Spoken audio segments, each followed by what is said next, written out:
Smell like pepperoni. Well, if that's the way you feel. Wait a minute. That stuff, get down on your knees and pray. I think... They're as big as wolves. Look just as vicious. His dead wife was watching. First his wife, then he...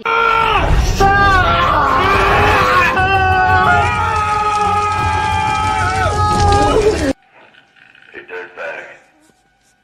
You're a lousy shot. I don't like lousy. Say something. I never try anything. I just do it. Like I don't beat clocks. Just people. Want to try me? Oh, hello. I was just, of course it's Halloween season, so I had to check out to make sure my knife was ready to go. But anyway, don't mind that.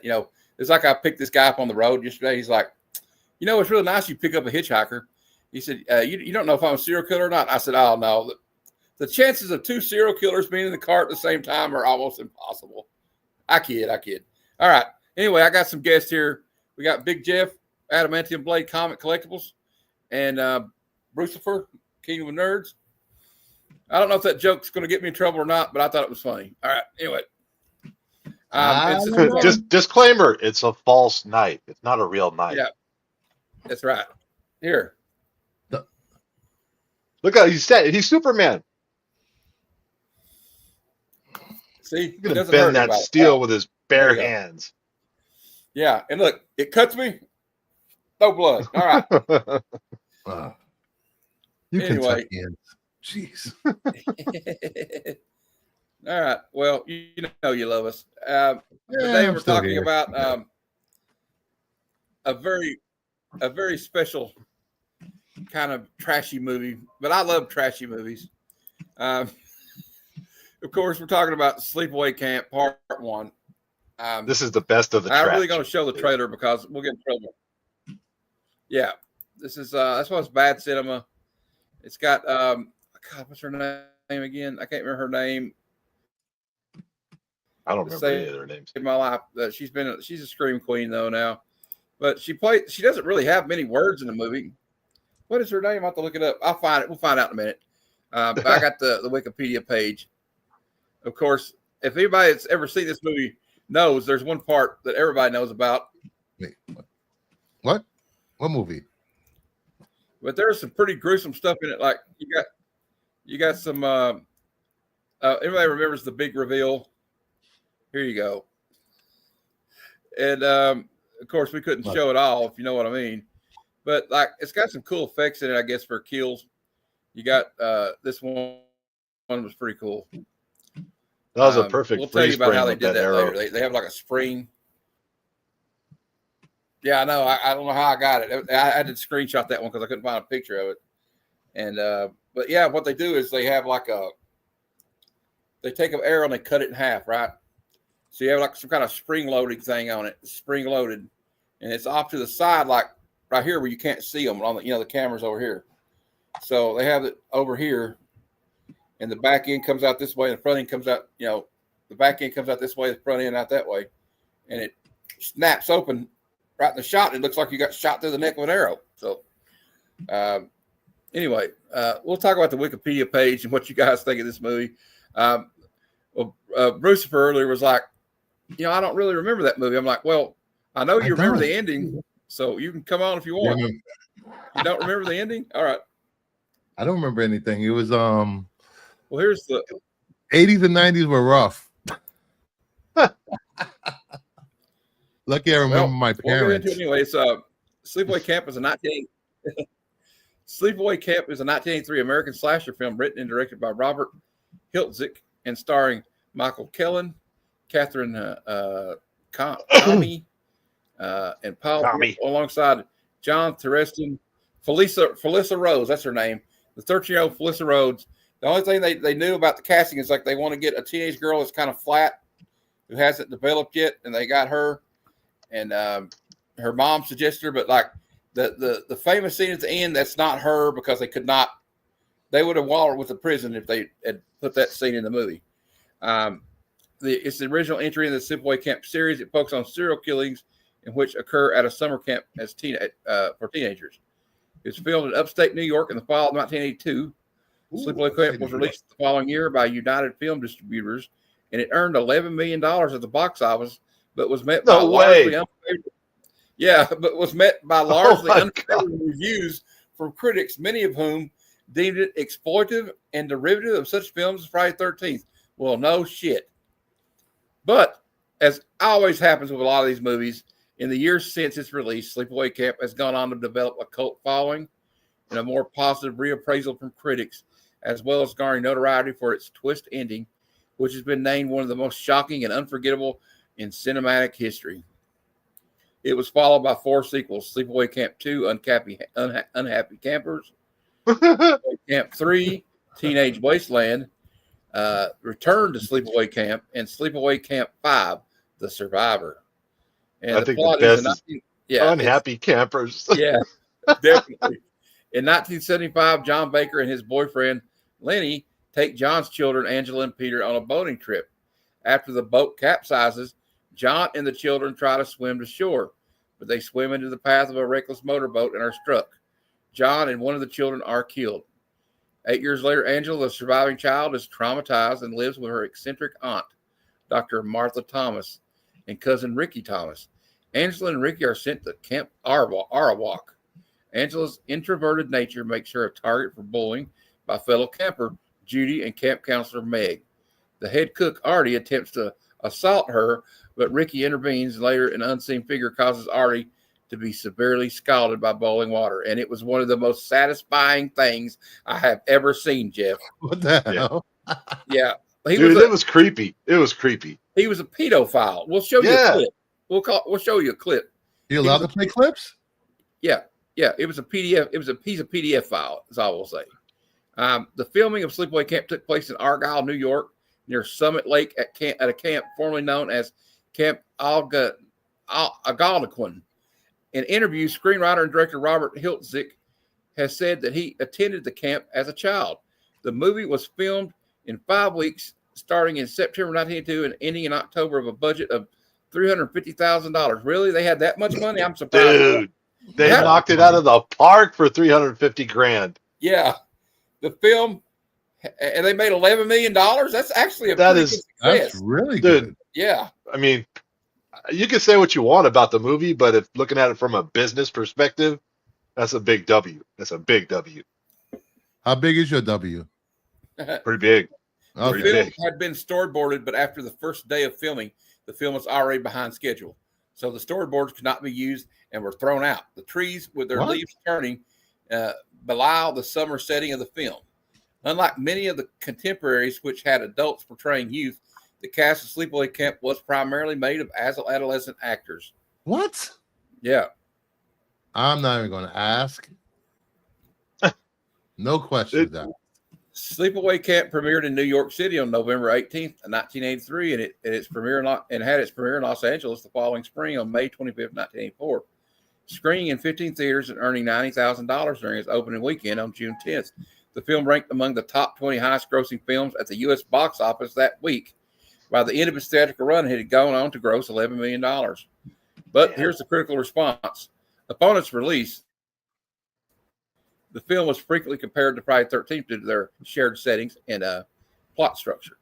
A review in the Courier Journal characterized the film as a low-budget slasher in the Friday the 13th mold with teenage mayhem at a summer camp, while Rick Lyman of the Philadelphia Inquirer uniformly lambasted the film, criticizing its performances, its writing, and twist ending. Linda Gross of the Los Angeles Times felt that the film was derivative and gruesome, but conceded that its pacing was adept and that the director Hiltzik portrayed the often cruel and abusive behavior of teenagers towards another young person. That's true. They really got that down pat. Yeah, pretty good. In the modern assessment, in the years since its release, Sleepaway Camp has developed a cult following and garnered critical appraisal. Its twisting has been distinguished by audiences and critics as one of the most shocking in the slasher genre's history, as well as in the cinematic history in general. It's okay. So basically what they're saying is that it was a straight bite of Friday the 13th, not done as well, but Yeah, It but just did well at the box office. It just did. Yeah, like this film scholar said about it. This was his quote: "An exceptionally bad movie, but a very good slasher movie." Yeah. Huh. Yeah, it's like Temu Friday the 13th. Ah. It is also, though, the Sleepaway Camp has garnered contemporary criticism for its representation of transgender villain. A writer for Willow McClay, McClay, a transgender writer for Clio magazine, criticized the film for its equation of mental instability with having grown in a gender role not concurrent with your own identity. Oh, God. So there's a bunch of stuff about that. Actress Felissa Rose defended the film in 2023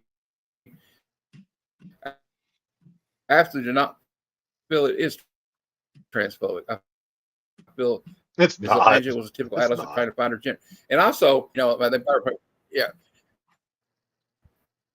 In the United Kingdom, the film was released on VHS by CBS Fox Video under the alternate title Nightmare Vacation in the spring of '84. Nightmare Vacation. In the United States, Anchor Bay released Sleepaway Camp on DVD on August 8, 2000. But anyway, so there you go. It's had plenty of sequels. Need more sequels. Yeah. No, there's none of this one. There's a little something extra in this one for you, Jay. Trust me. All right. I'm just kidding. But anyway, hey Kenneth, we got I got a few clips. Oddly enough, there wasn't a lot of clips from this movie, but we'll play the ones we have. This is the one I was talking about. This is why you don't feel sorry for this guy that gets scalded in boiling water, Bruce. I'm going to play this clip of how he talks about these young women. Look at all that young, fresh chicken. Where I come from, we call them baldies. Makes your mouth water, don't it? Yeah, it's bad. It don't get any better either. Yeah. It don't get any better either. Yeah. Wow. Yeah. Wow. Dude, his creeper status 5,000. Yeah. He's like, that's like red flag, red flag, red flag. And this guy, oh yeah. And he comes out of the kitchen. He's like, what do you kids want to eat? And he's had a Miller High Life in his hand. So yeah. For him, it's potato salad or no salad. But the other thing about this though is like the people in the movie are so mean to her. Like you don't really, and like I tell you what, I think it was smart having this girl who's not Felissa Rose at the time had not been in a lot of films. So she doesn't have a lot of dialogue, does she, Jeff? She's just like sitting there staring like no, for like the first at least for the first 40% of the movie, she's playing the traumatized little girl that's inside of her shell and doesn't say one fucking word for like the first half hour? Yeah, the first half hour, and then finally that one boy gets her to say something to her. I mean, to him. Also, it's like I think they meant for that to be like that. And also, they also played up like you feel bad for her the whole movie until the end, and you see that like the twist at the end. You're like, oh, okay, maybe she's not. But then I also wonder after I watched it, I was going to go to bed last night, Jeff. After we got through watching it, I had this thought. I was like, do you think her cousin was helping her? Because they don't really make that clear. The way I read it, I think it was implied that her crazy what was it, the adoptive or the aunt? Was it the aunt? The aunt, yeah. Oh, she's a kook. Yeah, the aunt's kind of a kook, and it looked what it seemed like they were suggesting to me is the aunt, who was kooky, wanted a little girl, but it was a boy. His name was Peter, right? Yeah. And she just fooled everybody and dressed Peter up as a girl and made Peter live as a girl. And that's what it was. Jay says, at my age, anything under 40 is too young. Yeah, I feel you on that. But there's another. Yeah, well, here's her kooky aunt. She's like, the boy, and I think the boy had brain damage because he got hit in the head by the boat when it hit him, like as an accident, and like because he's got this big head wrapping on, and she's trying to tell him like, oh no, I've already got one boy. Anything. Oh, but then he is such a dear. I'm sure that he won't mind. You see, I've always wanted a little girl, but of course, when my yeah, she was weird. And there's a lot of like that melodramatic, like 1970s, like soap opera acting going on in this movie. Oh, so I like that. Here's another clip of the crazy aunt. Oh, well, that's all water under the bridge, as I always say. Water under the bridge. But it certainly will be a nice little surprise when Richard comes home. You never trust them women that don't have an upper lip. I say the same thing about men. Yeah, they don't have an upper lip. And then here's a couple of girls that she has to deal with at camp, and they're some real see you next Tuesdays. Judy, she's a real carpenter's dream. The lattice a board and needs a screw. That's enough.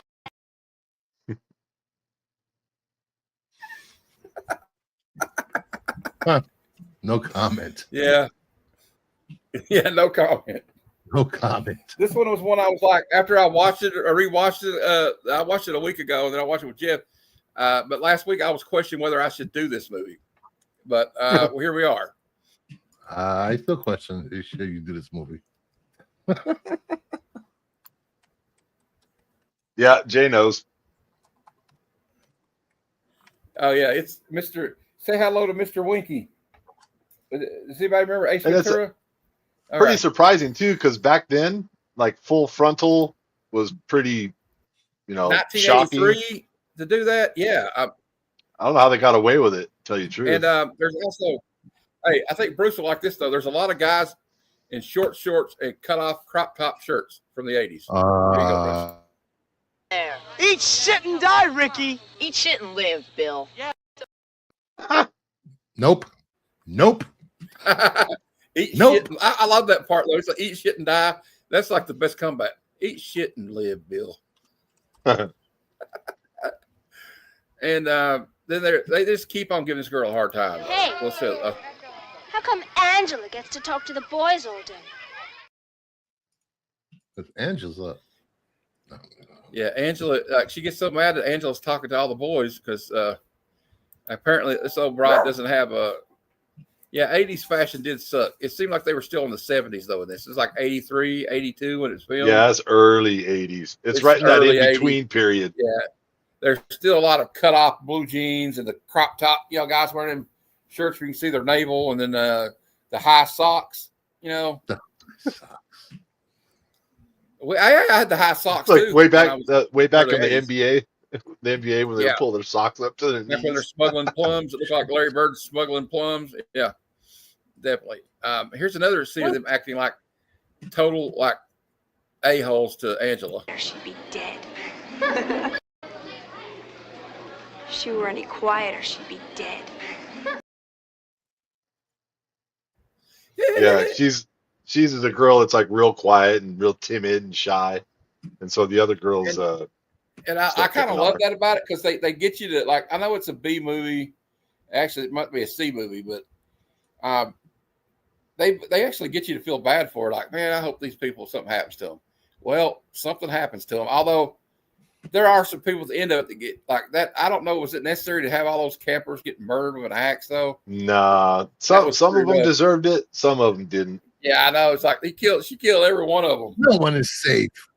Yeah, but even the guy that runs the camp, he's not even worried about the deaths. He's just worried that the death is going to make him go out of business. He's just worried about losing money. So yeah, he's like this 50-year-old dude running the camp, and then he gets it in his head that Angela's cousin is the one responsible for the killings that are occurring at his camp. So he tries to beat the kid to death. Hey, Rich. And then he's like, I got to get out of here after he beats him up. Well, the kid survives, but also the owner of the camp, he dresses like Mr. Furley from Three's Company. Yeah, like the plaid pants, like he's going to play golf every day. Yeah, it's funny. We got some more clips here. We'll play the rest of it. Can I come, Eddie? What are you, my shadow? Wood for the fire, okay? Can I come, Eddie?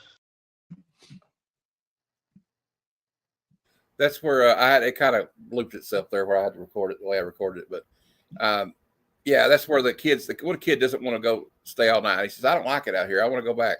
So apparently the camp counselor abandons all the other kids that are camped out here in the woods and drives two of them back, which is the most irresponsible thing ever. I mean, let's think about it. But we were watching it last night, and he's like, I'm cold, I want to go back. And he's like, all right, come on.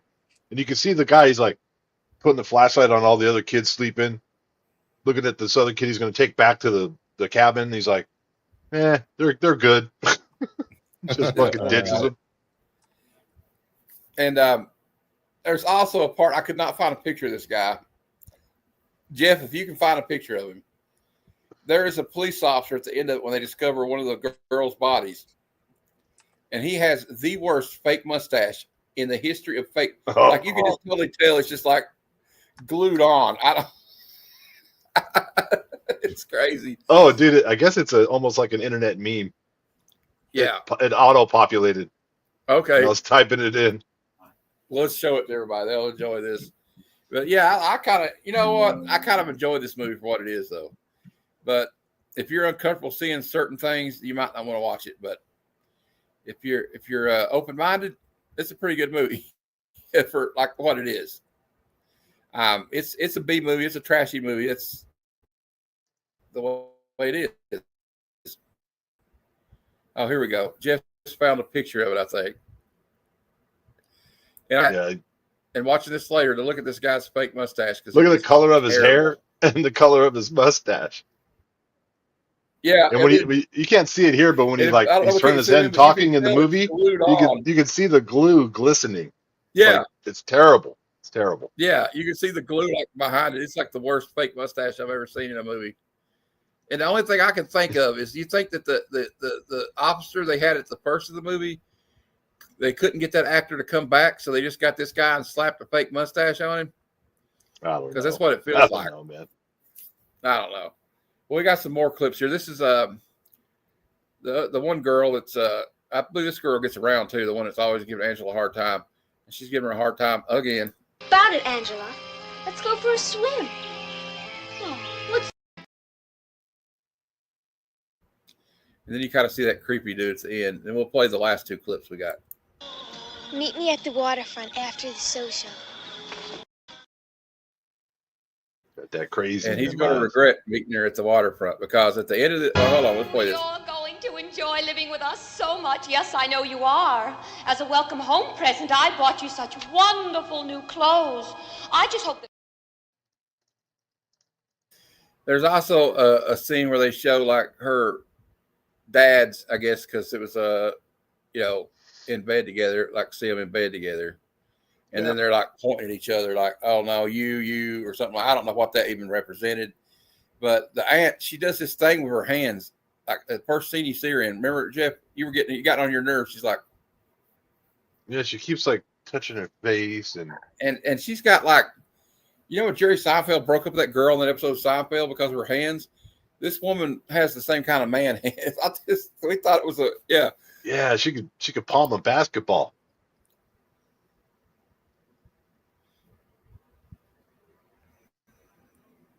She's like sending the kids off to camp, and her hands like up against the door.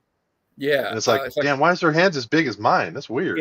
It might be like an actor that doesn't know what to do with their hands. Like it made me think of that scene in Talladega Nights when they're interviewing Ricky Bobby and his hands keep coming up. He's like, I don't know what to do with my hands.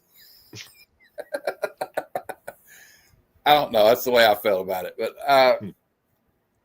then we got the screenshots. Like, okay, like the first person that dies is, I think, is it the cook? Because we knew like he was going to get it. We're like, he's going to get it. The first person was the cook. And I enjoyed that one thoroughly, I'll be honest with you, because that guy did not need to be around children. And like, did you notice everything when they showed the guys that were in the kitchen? All their clothes, they had white clothes on. They're all dirty as sin. And I'm like, man, I don't know if I want these guys cooking for me.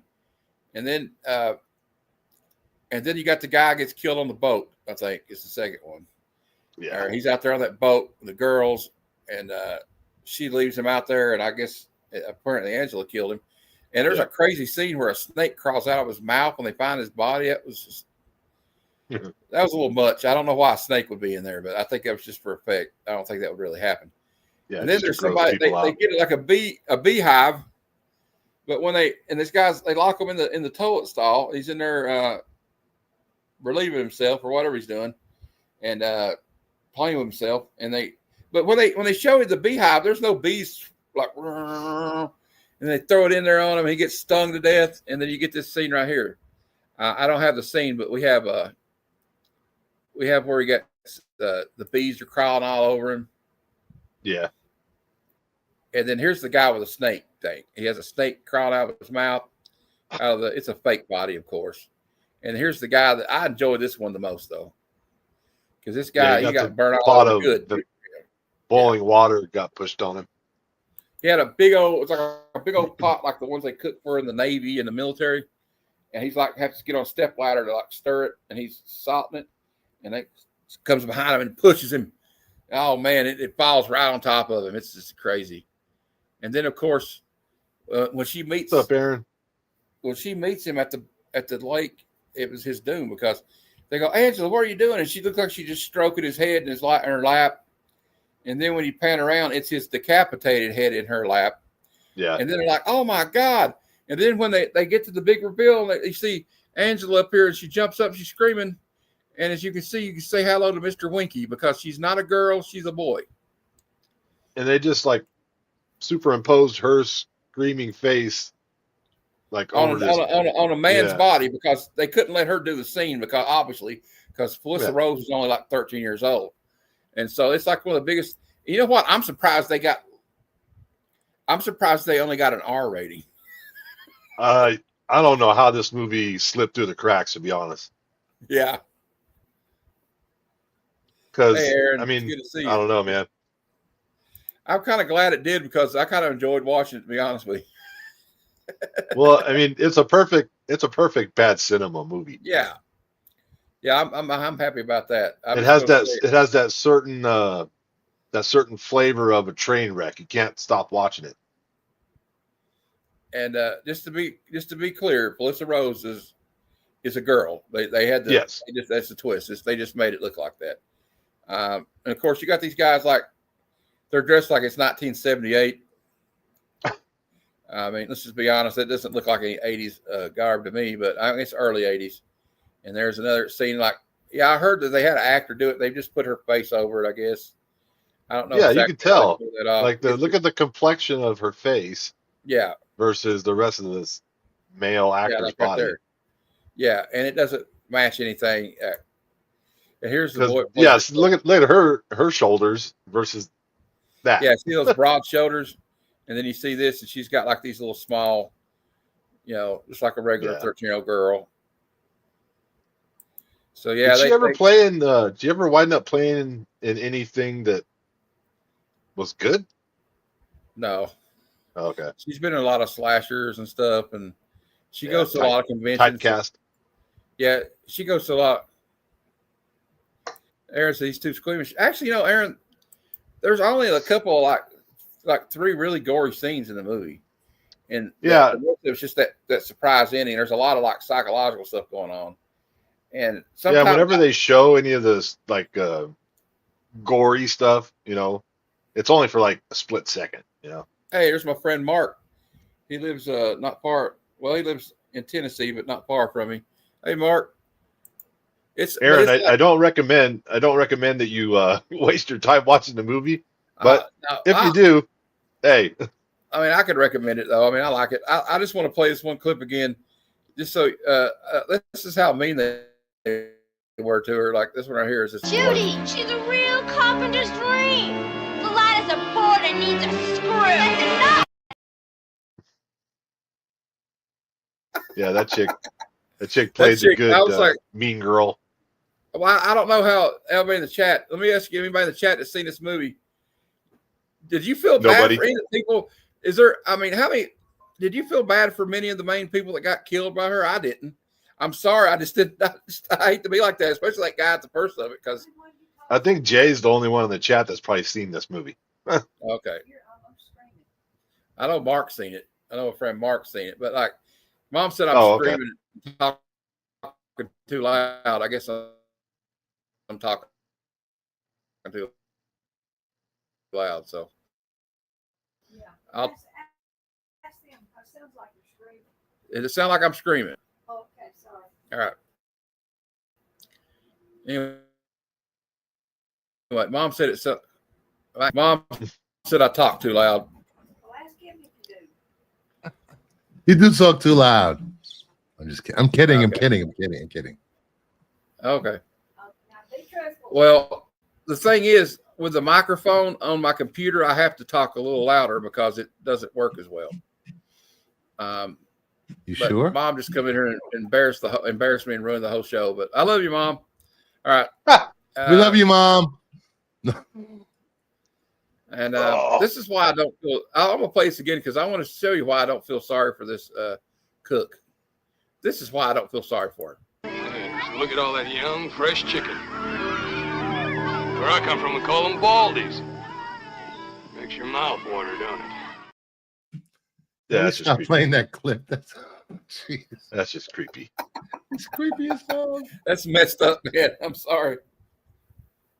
And that comes like right at the beginning of the movie, and we're watching it. Mark said- Me my friend Mark and said, Matt "I've watched it seen last this movie." night, and we were watching it, and you guys started saying stuff like that, and I'm like, Yeah. no, they're not foreshadowing his death.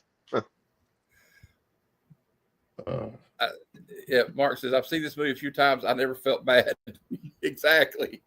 And we got, see, Aaron knows what I'm talking about. That's a little bit too far, man. But you got the crazy aunt. She's just like, I'll play it again for you so you don't know. This is how the boy got this twist. No, I'm going to play the aunt. Well, that's all water under the bridge, as I always say. Water under the bridge. But it certainly will be a nice little surprise when Richard comes home. It's like she's explaining to her that this is where they explain it. Anything. Oh, but then he is such a dear. I'm sure that he won't mind. You see, I've always wanted a little girl. But of course, when my She's like, well, when my husband left, I wonder why her husband left her. I wonder. I'm scratching my head. Jeff, why did you leave her? I don't know. Because she didn't have an upper lip. Yeah, the acting is just like it's top tier bad cinema. That's all I'm gonna say. But that doesn't mean much. That doesn't really mean much. But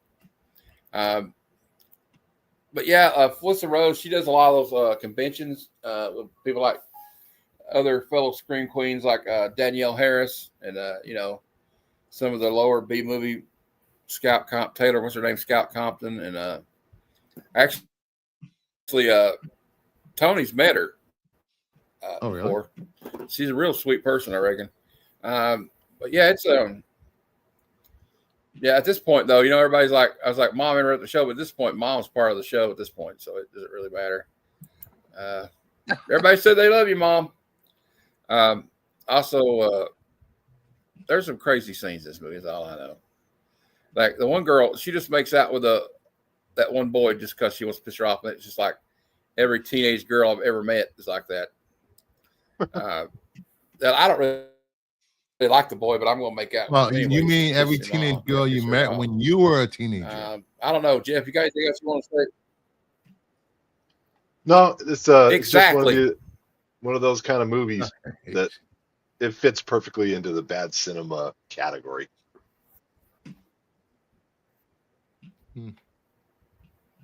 Yeah, some of them don't. Like we were watching Trick or Treat, and I was like, you know what? I get it. It's a B movie. This is a pretty good movie, though. So that I felt bad, but bad cinema. But that's what bad cinema is about. It's not just Trick or Treat is a great movie. The B is not for. I'm talking about the '86 one. Yeah. Yeah. The one from 1986. I like it. I love it. No, I love the movie, but I like this movie. But like some movies are more like there's only a couple things in Trick or Treat that's kind of cheesy. And one is like him blasting people with his electric guitar. That was kind of weird. But and then there's a lot in this one. This one right here is just like from top to bottom, from start to finish, and in between, it is campy as hell. The acting's over the top. Sometimes it's non-existent. But it's got some cool deaths in it. They got some cool makeup effects. I thought they did pretty good. What do you think, Jeff? I thought it was it was good for this movie because right away you're like, oh, okay, this is This is just like a Friday the 13th ripoff. Yeah, they were just cashing in because Friday the 13th had made a lot of money at the box office in their first two movies at this time. I think it was two movies right at this time, and maybe Friday the 13th Part 3 came out when this movie was out. And wasn't there like some buzz or hoopla going on about slasher movies, whether or not they're good for people or bad or whatever? In the UK, remember what Dr. Von Hoot told us the other day? He was like, in the UK in the 80s, the mid 80s, they started calling them the filthy nasties or something like that, and they put them on a list. You weren't allowed to watch them. You couldn't buy them. You couldn't rent them in the United Kingdom. Yeah, they just they had one. Sleepaway Camp was one of the movies on that list. They're not and some of the Friday 13th. So they had to edit. There's like five of them. Mark. We got here. I'll read them over again. We got sequels. We have Sleepaway Camp 2, Unhappy Campers. Sleepaway Camp 3, Teenage Wasteland. And get this though. It says in Sleepaway Camp 3, Teenage Wasteland in 1989, Angela was now played by Bruce Springsteen's younger sister, Pamela Springsteen. Pamela. Yeah, and then you got Sleepaway Camp 4, The Survivor, and Return to Sleepaway Camp was a fifth film, was completed in 2003. 2003. Wow. They had one that. Yeah, they staying power. Phil says he only watches bad films. Yeah, and I think like some of those like nowadays with Kickstarter and stuff like that, it's easier to get like fan funded films. Like I remember Comic-Verse. My friend Comic-Verse was like, there was a movie called 13 Fanboy, and the fans actually produced the movie. They gave them money to make the movie. Really? I wouldn't recommend watching them all in a row, Mark, but we do if you ever want to be on Discord with us, me and Jeff have been screening quite a few here lately. We watched Slumber Party Massacre. I think I want to watch Slumber Party Massacre 2 next. I don't know why, but the guy apparently has an electric guitar with a drill on the end of it, and I kind of want to check that out, see what he does with that. And speaking of Slumber Party Massacre, it'll be coming soon to Friday Night Frights, because at the end of this month in November, every Friday is going to be Friday Night Frights, and me and Jeff and whoever else wants to come on, hopefully Tony, and we'll talk about. It's going to be all about horror movies and scary movies and all that kind of stuff. We got some good movies. It's not always going to be good. They're not always going to be bad, but it's going to be a horror movie. There's so many of them. You could do that show into infinity and beyond. And but yeah, I just really enjoyed it. I mean, it's for what it was. It's not like, but I like bad movies. Or I wouldn't be doing this show. I can tell. Because some people have been like, why do you call that movie bad? And why do you call that movie bad? And that one good? Well, because there's different levels of bad? cinema. Yeah. Well, yeah, there's different levels of bad too. Yeah. And I think it captures the essence of bad cinema. But like just because it's bad doesn't catching the essence. Just because it's bad doesn't mean it's not that good though. I mean, it still could be like entertaining, because maybe not for the reason the filmmakers intended it to be, as in it's something you can laugh at. Like me and Jeff watched it last night. Yeah, we were cracking up. We laughed several times during this movie. That's all I'm going to say. Yeah, we should. The old Truth or Dare movie. Yeah, I've seen that. I remember that movie. We're going to do all kinds of Madonna movies from like. No, he's talking about. There's an older one. I think. Yeah. Oh, okay. Like, what? No, we're not going to watch that Madonna. I'm not going to watch that Madonna movie. I watched it when it came out. Let me see. I'm going to try to find it here. I know I've seen it. Which Madonna movie? Truth or Dare. Remember that when she came out with 2012. I think it's 2018. Oh, yeah, that was horrible. Yeah, we like to do truly bad movies on this show. So, and we got some doozies coming up next month. I'm telling you, there's a movie that's they had it in a dead language. It's William Shatner was in, called Incubus, They didn't find the movie for 35 years. It's spoken Espanol and Espanola or something like that. They call it Espanola. It's like some kind of language that like not many people speak. I'd have to look it up. You could look it up. It's called Incubus. And William Shatner's just over the top bad in it, as he is in a lot of things, of course. Shatner. Yeah, Shatner's in it, a young Shatner. Although I did like his work on The Twilight Zone. There's something on the wing. Okay. I can't remember the name of it. Espagonia or something like that. It's called Incubus. Not the band, but not the band. It was made in 1966.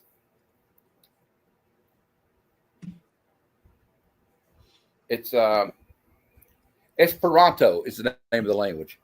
The film, notable for being a film entirely in a constructed language called Esperanto, directed by Leslie Stevens. The movie is about a soldier who falls in love with a succubus in a village. What Sounds the like a normal date to me. Language? But what do I know? A made-up language. So these movie people made up the whole language? They must have been bored. Seems like extra work. A lot of work. Okay. I'll find the trailer. Is this a 2011 movie? Truth or Dare, I think. Is that the one you're talking about, Mark? No, that was 19. Wait, no. Not the Madonna movie.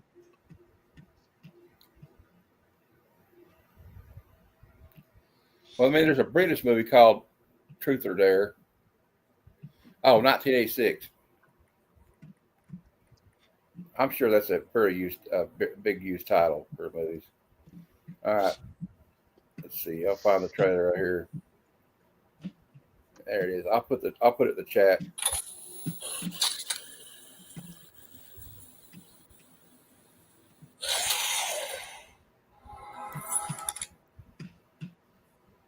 If I can figure out how to do it.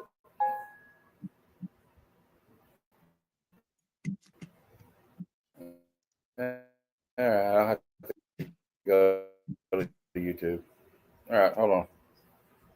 Yeah, it's 10.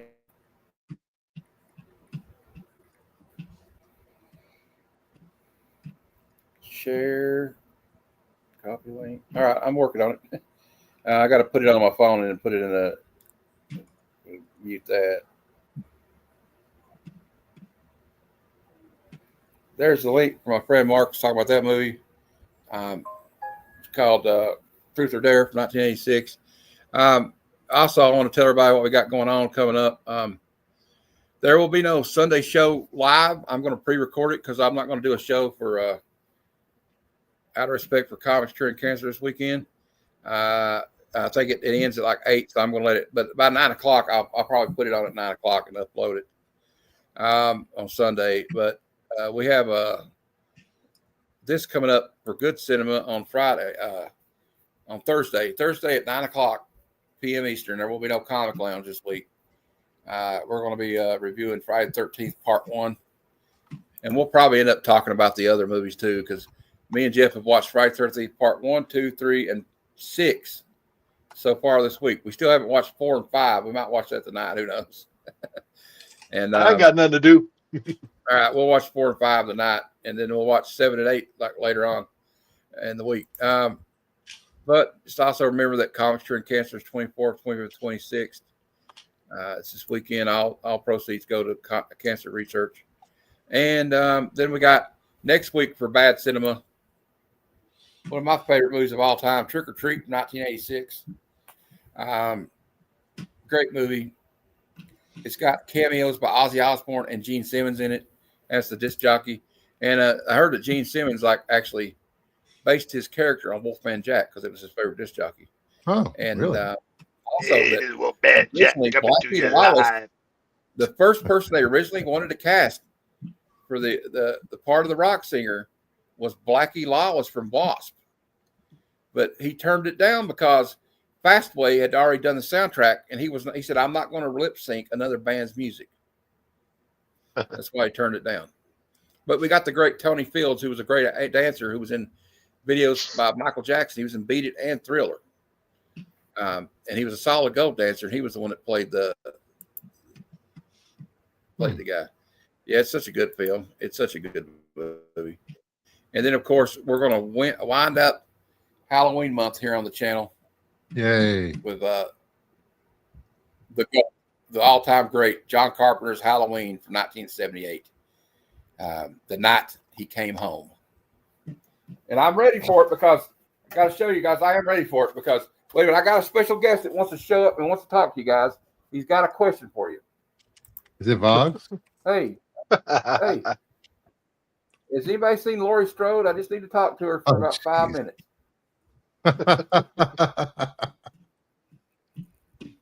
Laurie Strode.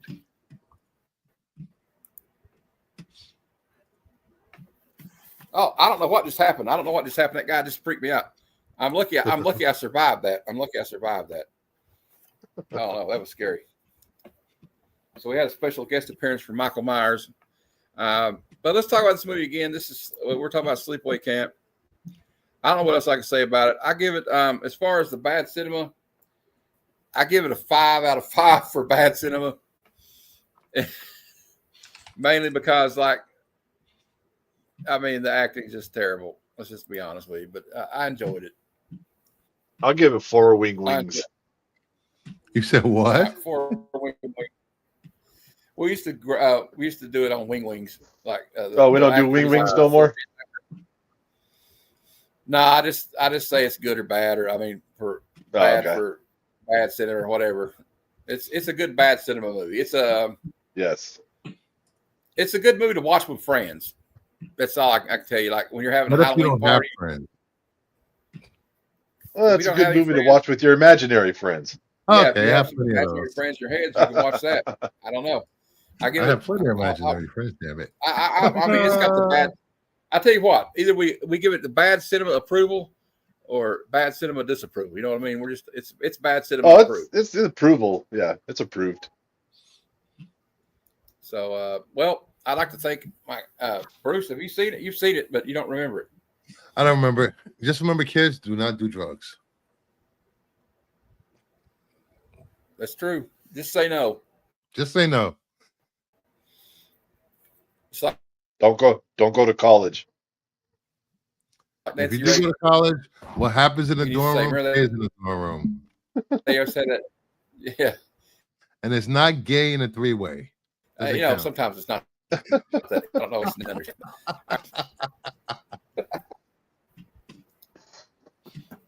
there has to be a female in the room for it not to count, guys. Just saying. All right. Well, guys, I guess we're going to wrap it up. I had fun talking about this movie. And tomorrow I got Comic Conversations tomorrow at 7 p.m. Eastern. And my special guest is going to be my good friend, Nerdy Geek Comics. Who? Oh, Nerdy's on. That's cool. Going to be a good one. I can't wait to talk to Nerdy. He didn't get permission to come on the channel. I told him. Bruce is now Nerdy's agent. Refused, I guess. So he's under a strict contract. Yeah, he's his agent. It'll do him good to be on the show. I'm going to drop his link, maybe get him some more subscribers, and maybe some people that ain't subscribed will get to see what he's all about. I'm going to get him to show off some of them statues tomorrow night too. If you want a bunch of subscribers and a bunch of clicks, all you got to do is I won't say it. Show boobs. That's one thing you could do. Yeah. Okay, just making sure. We'll get shut down pretty quick. I almost got in trouble for that the other day. We were Return of the Living Dead. I had to tread lightly. I had to tread carefully because Lena Quigley loves to get naked, and when it was hard to find a clip of her not naked in Return of the Living Dead. Which I'm not complaining, but it's not easy if you want to show clips over on YouTube. But anyway, I guess we'll wrap it up for now. But I'd like to thank everybody for showing up. My friend Mark, I'm glad he showed up in the chat. Me and him, I've known him for like 20 years almost. And it's kind of weird. We met, how I remember how I met Mark? It was around the same time that Osama bin Laden got killed by SEAL Team 6. That's how I remember it. It's weird. But was he the SEAL? Anyway, Yeah. But it's a while. Me and him got some history, but I appreciate you showing up, Mark. And everybody else, I appreciate you showing up. Kenneth, everybody, Rich. But I guess we come to a close, and just remember this before we go. Just because it's bad doesn't mean it's not any good. Come, son of Jarrell! Kneel before Zod! Snitchy boochies.